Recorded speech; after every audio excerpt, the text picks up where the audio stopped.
Hey everybody, it's Justin from Fireside Games, and today I am doing an update on part of the Castle Panic Deluxe Collection that's live on Kickstarter right now. This is the one everyone's been waiting for. It's the new expansion. So, if you haven't heard, there's a brand new expansion to be included called Crowns and Quests. It is a totally different kind of expansion, and it's going to be premiering as part of the Deluxe Collection.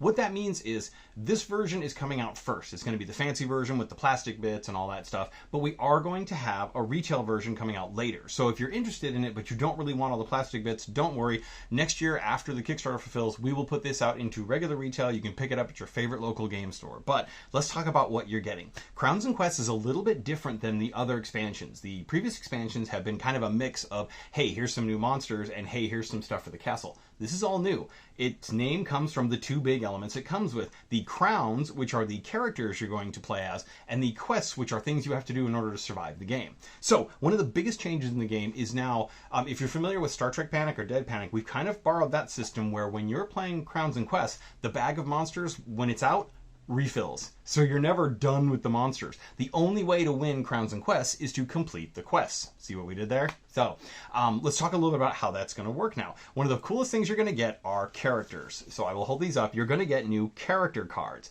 So for the first time ever, you're actually going to be a playable entity. For example, here's Jing Wei. He's the architect. He has a special power that lets him build walls extra cheap. Basically, for one brick or one mortar, he can build a wall. And here's Queen Serafina. She gets to dig through the deck and take a hit card that she wants. Yes, exactly. I'm trying to remember all their abilities. The reason I'm trying to remember their abilities is there's going to be 12 of them. There are 12 new characters to pick from. You'll start the game by grabbing one, picking the one you want. You can either do it randomly or choose the one you want. And then you will assign them to a tower. That's what this little gray space at the top here is. You'll put the little token that'll tell you which tower you're in, which means if your tower gets destroyed, you lose your character. Now, if there's an extra tower that isn't occupied, you can get a new character. But if you're playing with 6 people and there's no extra towers, you're just back to being a regular player with no special abilities. So those abilities last the whole game. Almost all of them are on your turn. Some kind of work with other players' turns. But the cool thing is there's going to be a king, a queen, a prince, princess. There's all sorts of royal people and parts of the castle staff sort of thing. So that's going to be really fun. We know a lot of you have been wanting that for a while. So there's the crowns part. Then we get to the quests part. The way the quests are going to work is there are going to be 12 what we call standard quests that you do as you're playing the game. And then there are going to be 6 endgame quest boards. And typically the way the game is going to be set up, you'll have one standard quest and one endgame quest. You'll go through both of those. When you finish the endgame quest, assuming you do and you don't die, that's when the game will end. Which means up until then, all those trolls and orcs and goblins just keep coming right back at you. And every time the bag is empty, you'll refill it and they'll come back out again. We're still testing and developing this one, so I don't have a lot to show you that is final. I don't have any of the minis, for example, and some of these rules are still being tweaked. We want to make sure we get the balance right. But what you're going to get is something like this. This is a quest board, a prototype. It's still kind of in development, but we're getting it pretty nailed down. This one is called the Apocalypse Stones. So what it is when, again, like I said, this isn't just a bag of monsters and a bunch of cards. This is specific stuff you're going to get for each quest. So when you play a quest, you'll take the necessary pieces for the game, and the rest will just stay out. You won't use them until the next quest comes up. So in this one, you're going to be battling Apocalypse Stones, which this is the artwork for. The actual deluxe version is going to have plastic minis for. We'll have plastic pieces for all of the bits that you're going to use during these quests in the deluxe version. So if you want that, back to Kickstarter. So the Apocalypse Stones is one of my favorite ones. In this one, after you've played your cards, you're going to roll dice and you're going to put these Apocalypse Stones on the board. Again, this is just the art. I don't have the final token finished.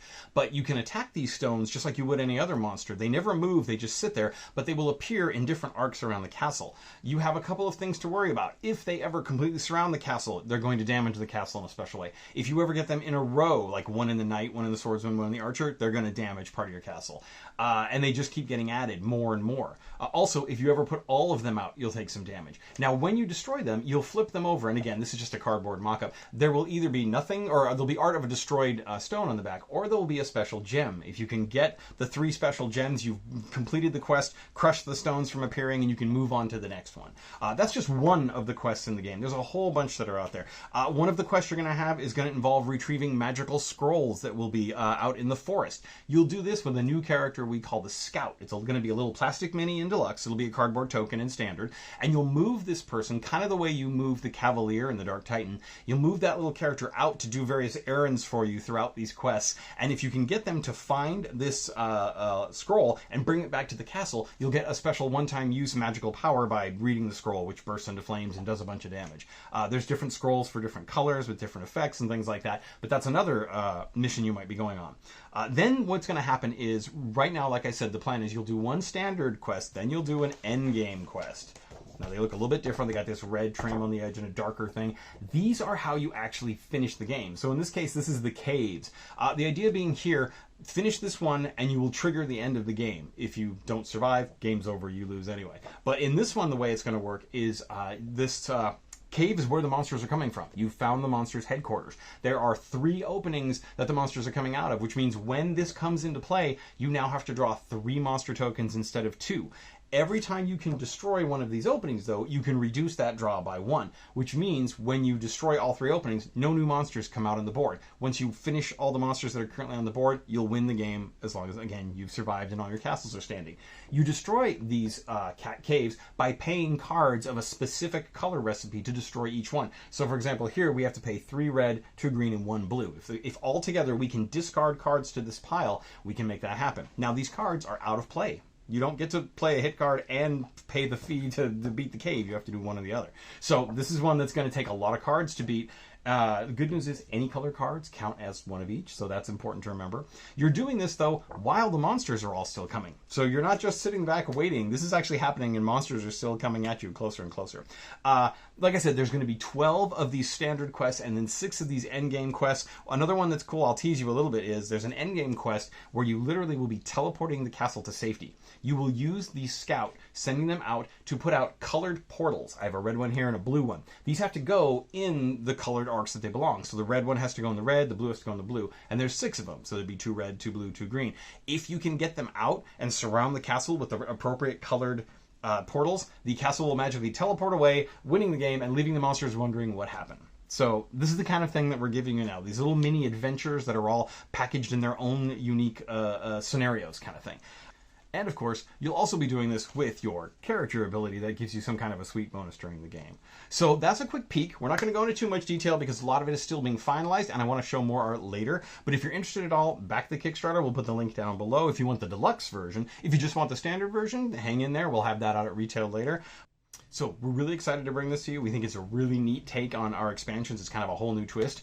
One question that's come up is compatibility. Can I play this with the other expansions? And the answer is yes. You'll be able to play with any of the other expansions.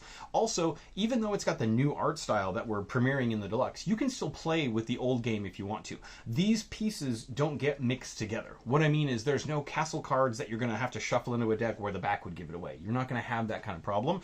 This essentially is its own unique thing, but you still need all the Castle Panic bits to play. So there's another reason you might want to pick this up because it's going to go well with everything.